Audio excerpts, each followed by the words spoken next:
pengajar Dewantara berkata bahwasanya anak-anak tumbuh dan berkembang sesuai dengan kodratnya masing-masing. Pendidik hanya menuntun dan merawat sesuai dengan kodratnya tersebut. Tidak semua anak di dunia ini memiliki kesamaan.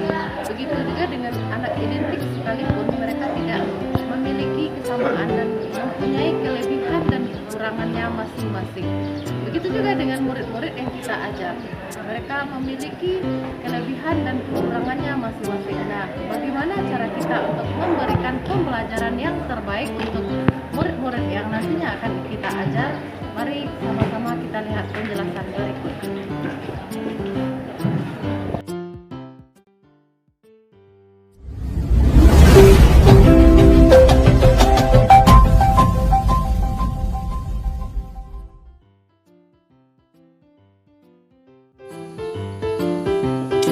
Assalamualaikum warahmatullahi wabarakatuh. Salam guru hebat semuanya. Berjumpa kembali dengan saya Sri Emelda Sastra, CGP Angkatan 8 dari SMA Negeri 3 Batu Sangkar, Kabupaten Tanah Datar. Sebelumnya saya tidak memperhatikan keberagaman dalam di diri murid, apa kesukaannya, apa kegemarannya, dan bagaimana gaya belajarnya. Namun setelah belajar dari teori pembelajaran berdiferensiasi, di sini saya mulai memahami bagaimana untuk nantinya menerapkan dari teori tersebut, bagaimana cara melihat perbedaan-perbedaan yang ada dalam diri murid tersebut yang sesuai dengan gaya belajarnya siswa tersebut. Sebelum memulai pembelajaran, saya sudah mendapatkan penilaian asesmen diagnostik, di mana di situ siswa sudah dibagi sesuai dengan gaya belajarnya dan kemampuannya masing-masing.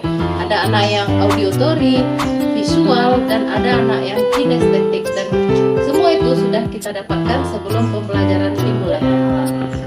Kegiatan pembelajaran yang saya lakukan di kelas 10 E1 fase E dengan mata pelajaran sosiologi pada sub pokok bahasan metodologi sosiologi. Di awal pembelajaran seperti biasa, saya mengawali dengan memberi salam, menyapa murid, menanyakan kabar, berdoa sebelum pembelajaran, mengecek kehadiran murid, memberi pertanyaan pematik, penyampaian tujuan pembelajaran dan penilaian, serta diakhiri dengan melakukan kesepakatan kelas.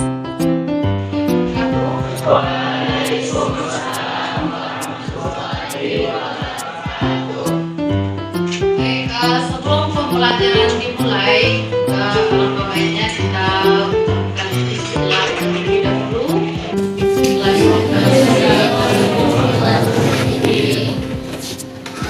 Marilah kita berdoa menurut agama dan kepercayaan kita masing-masing. Berdoa mulai.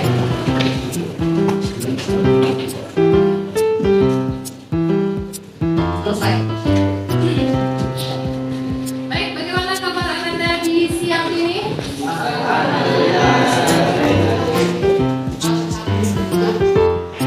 Kita coba cek dulu satu persatu kehadirannya. Amin. Lutfia Maharani yang masih karena tes psikologi berapa? Enggak hadir.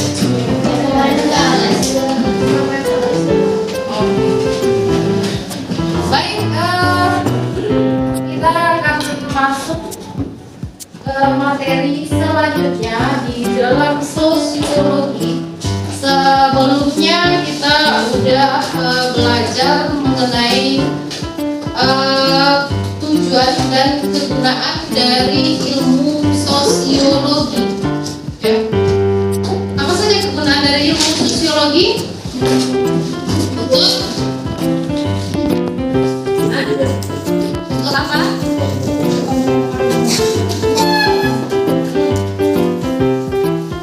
Apa kegunaan dari ilmu sosiologi?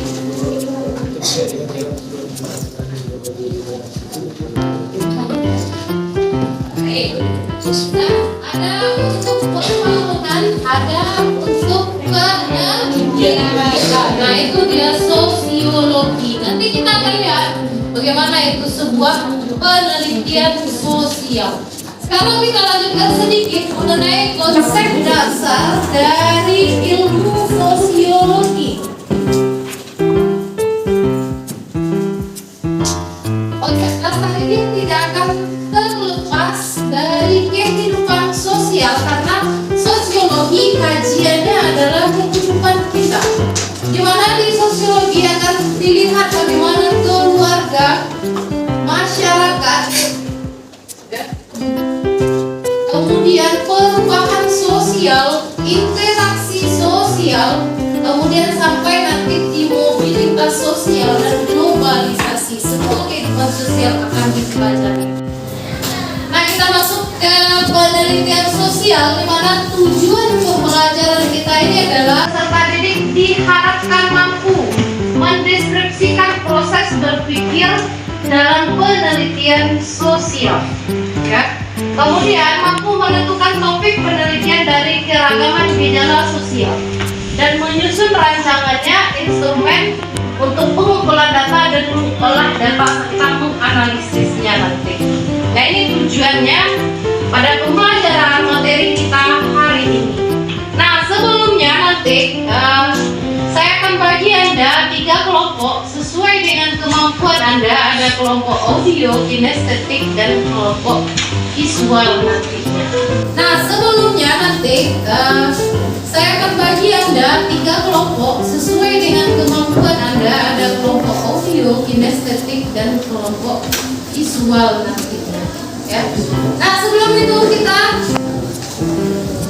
harus lihat kesepakatan kelas yang kita sepakati terlebih dahulu. Yang di minggu sebelumnya kita sudah sepakati, di mana Anda saling menghargai pendapat teman ketika berdiskusi nanti, kemudian mengumpulkan tugas tepat waktu, tidak mengganggu teman, aktif dalam pembelajaran dan mendengarkan penjelasan guru. Nah, itu kan kesepakatan yang kita bikin kemarin, kita terapkan sekarang lagi, ya. Apakah sepakat semuanya? Sepakat. Nah, itu kesepakatan kita hari ini. Baik, sekarang kita duduk bagi per kelompok. Nanti di sini kelompoknya audio, yang di arah sebelah kelompoknya visual, sebelah di sini nanti kinestetik. Silakan Anda rapatkan bangku Anda menjadi meja dirapatkan. Sesuai dengan profil belajar murid, murid dibagi menjadi 3 kelompok. Ada kelompok auditory, ada kelompok visual, dan ada kelompok kinestetik, di mana setiap kelompok diberikan perlakuan yang berbeda. Sekarang kita akan nanti mempelajari, silakan buka buku Anda. Kita akan melihat metode penelitian dalam sosiologi. Nah, bagi kelompok visual, Anda nanti lihat tayangannya ada di YouTube. Nanti Anda boleh lihat. Kemudian audio pun begitu, dengarkan nanti. Setelah dikirim dilihat nanti videonya. Nah, Anda dengarkan. Kalau untuk kelompok kinestetik, ya, Anda nanti mempresentasikan, menjelaskan, ya. Setelah dilihat, nanti dipelajari yang ada di situ. Anda lihat nanti, Anda jelaskan ke teman-teman Anda masing-masing, ya. Nah, caranya bagaimana? Setelah mempelajarinya nanti, tugasnya dari visual, dari materi yang kita pelajari itu, Anda bikin materinya PPT, ya. Kalau yang untuk auditory ada rekaman, ya. Kalau untuk kinestetik, Anda ketik penjelasan yang sudah Anda bicarakan dalam kelompok tersebut. Anda bisa bikin nanti mapping map atau misalnya storybook. Ini sudah saya bawa contoh dari storybook dari senior Anda, ya. Nah, ini anaknya sini, boleh silakan Anda lihat nanti bagaimana caranya, apa yang menariknya dari sini nanti, ya.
Setelah berdiskusi dengan anggota kelompok, tiap-tiap kelompok menampilkan atau mempresentasikan hasil kerja mereka di depan kelas. Kemudian kegiatan inti diakhiri dengan pembuatan kesimpulan dan penguatan kepada murid.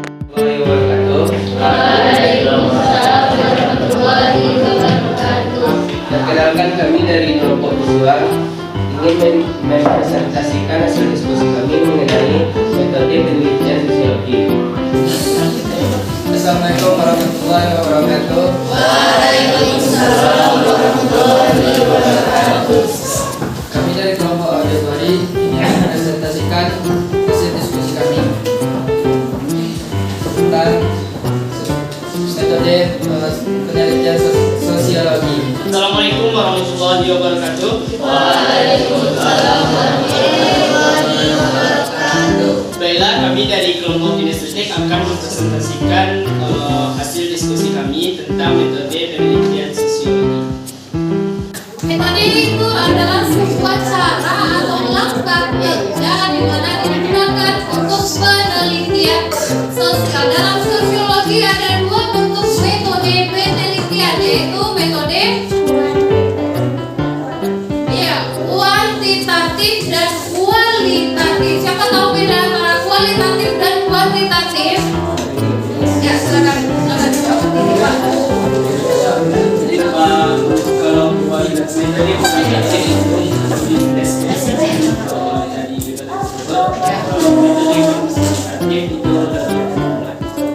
Terima kasih. Nah, itu penyimpulan kita pada hari ini. Jadi metode adalah urutan dari langkah kerja atau cara kerja dari suatu penelitian. Ada dua bentuk metode penelitian dalam sosiologi. Ada metode kualitatif dan kuantitatif. Kualitatif itu mendeskripsikan dari hasil penelitian yang sudah kita lakukan. Kalau kuantitatif yaitu caranya secara umum itu adalah dalam bentuk angka atau hitungan dengan cara menyebarkan kuesioner. Ya. Nah, itu adalah dua metode dalam sosiologi.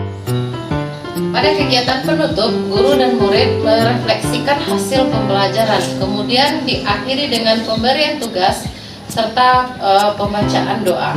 Sampai di sini Anda paham semua? Paham? Terima kasih. Sebelum kita tutup, jangan lupa Anda dengan tugas yang sudah dibagi per kelompok. Kita akan kumpulkan minggu depan dari hasil diskusi Anda tersebut. Bisa? Cukup waktunya untuk memulai tugas?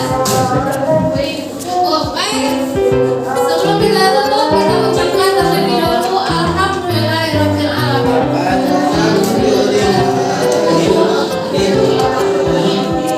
Terima kasih. Silakan untuk istirahat, sholat dan makan. Assalamualaikum warahmatullahi wabarakatuh. Perkenalkan, nama saya Farah Sofikur Rahman. Saya berasal dari kelas 10 S1. Saya sangat senang sekali dalam mengikuti pembelajaran metode penelitian sosiologi dengan kelompok saya, yaitu kelompok kinestetik. Dan terima kasih. Assalamualaikum warahmatullahi wabarakatuh. Assalamualaikum warahmatullahi wabarakatuh. Perkenalkan, nama saya Saskia Dani dari kelas 10 S1. Saya sangat senang sekali belajar sosiologi secara berkelompok, terutama dibedakan sesuai dengan cara belajar. Saya sangat bersemangat dalam belajarnya karena seru dan menyenangkan.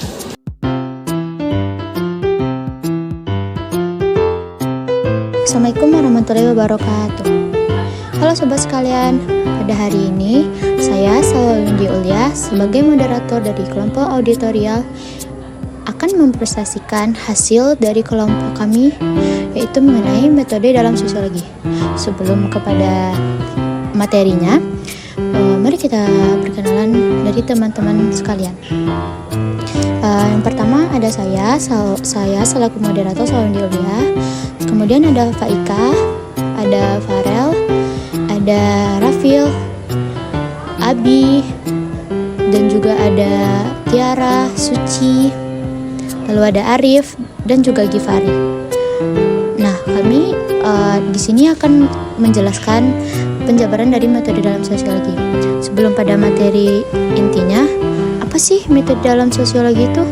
Nah, dalam pengertian yang lebih ilmiah, metode berarti cara kerja yang tersistem untuk memudahkan kita dalam melaksanakan suatu pekerjaan atau kegiatan, sehingga tujuan yang kita inginkan dapat tercapai dengan sempurna atau maksimal. Nah, sosiologi itu menelitikan kehidupan manusia sebagai suatu kenyataan, bukan meneliti suatu kebenaran atau keharusan.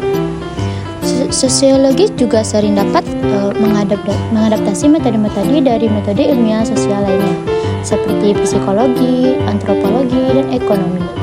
Metode yang digunakan dalam sosiologi juga akan disesuaikan dengan tujuan dan kebutuhan yang ada. Nah, selanjutnya penjelasan akan dilanjutkan oleh teman-teman saya. Yang pertama adalah metode penelitian kualitatif. Metode kualitatif bertujuan untuk menjelaskan suatu fenomena dengan mendalam dan dilakukan dengan mengumpulkan data sedalam-dalamnya. Metode kualitatif lebih mengutamakan pengamatan fenomena dan lebih meneliti ke substansi makna dari fenomena tersebut. Contoh data kualitatif adalah data hasil wawancara, data riset, data observasi yang dibedakan berdasarkan kategori, data komentar customer terhadap suatu produk, dan data lainnya yang disajikan dalam tulisan. Tentu data dalam bentuk ini perlu metode khusus agar dapat dianalisa. Metode historis adalah penelitian yang datanya didasarkan pada peristiwa-peristiwa masa lampau untuk mengetahui kejadian masa kini. Apa itu metode komparatif? Metode komparatif adalah membandingkan antara kondisi masyarakat satu dengan yang lain, yaitu untuk mengetahui perbedaan dan persamaan. Di samping itu, untuk mengetahui sebab-sebab terjadinya kondisi masyarakat yang demikian. Selanjutnya adalah metode studi kasus. Metode ini dipergunakan untuk meneliti kebenaran peristiwa-peristiwa tertentu. Misalnya, gerakan-gerakan mahasiswa untuk menolak kenaikan harga BBM, atau gerakan mahasiswa memprotes berbagai kebijakan pemerintahan yang dianggap tidak berpihak kepada rakyat. Yang kedua, metode kuantitatif. Metode kuantitatif merupakan cara penelitian yang dalam analisis datanya menggunakan keterangan berdasarkan angka-angka. Metode ini umum digunakan dalam perhitungan secara statistik. Yang selanjutnya adalah metode eksperimen atau percobaan. Metode ini digunakan dalam menguji pengaruh dari proses perubahan pola kehidupan masyarakat. Metode selanjutnya yaitu metode induktif dan deduktif. Metode induktif adalah metode yang dipergunakan untuk mempelajari gejala-gejala khusus serta kaidah-kaidah yang berlaku dalam lapangan yang lebih luas. Sementara itu, metode deduktif dimulai dari kaidah-kaidah yang berlaku secara umum untuk kemudian dipelajari dalam keadaan yang khusus. Metode survei lapangan. Metode ini digunakan untuk memperoleh data yang hanya diperoleh dalam kehidupan masyarakat secara langsung. Data bisa diperoleh melalui angket, wawancara, atau observasi secara langsung. Jika menggunakan angket, peneliti harus terlebih dahulu menggunakan angket. Angket adalah daftar pernyataan yang harus dijawab oleh responden. Adalah angket tertutup, terbuka, dan semi terbuka. Syarat utama jika kita ingin menggunakan angket adalah memastikan bahwa responden atau pihak yang kita teliti tidak buta huruf. Jika menggunakan wawancara, kita harus menyiapkan pedoman wawancara. Pedoman wawancara bisa juga berupa angket. Jika menggunakan observasi, kita membuat lembaran observasi. Semua hal yang ingin kita ketahui, daftar terlebih dahulu. Oke, yang selanjutnya yaitu metode empiris dan rasionalitas. Metode empiris menyadarkan diri pada keadaan yang nyata dalam masyarakat melalui penelitian. Metode rasionalitas mengutamakan pemikiran sehat untuk mencapai pengertian tentang masalah-masalah kemasyarakatan. Metode terakhir adalah metode fungsionalisme. Metode ini bertujuan untuk meneliti kegunaan lembaga-lembaga kemasyarakatan dan struktur sosial dalam masyarakat.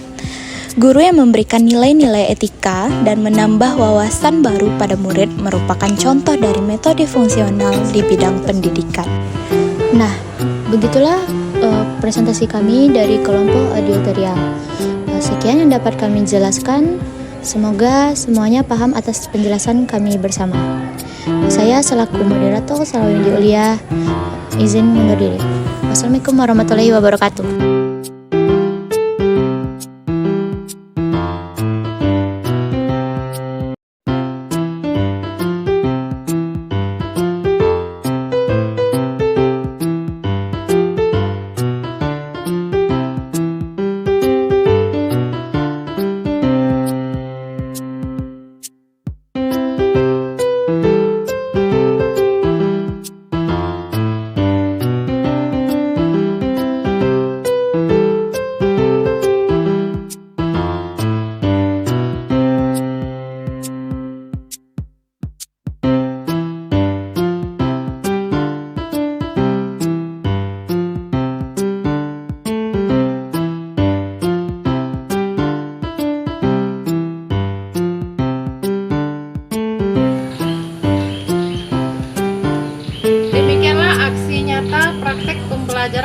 diferensiasi yang saya lakukan, mudah-mudahan dengan pembelajaran berdiferensiasi membuat murid belajar lebih menyenangkan. Terima kasih. Wassalamualaikum warahmatullahi wabarakatuh. Salam bahagia guru hebat semuanya, bergerak, tergerak, dan menggerakkan.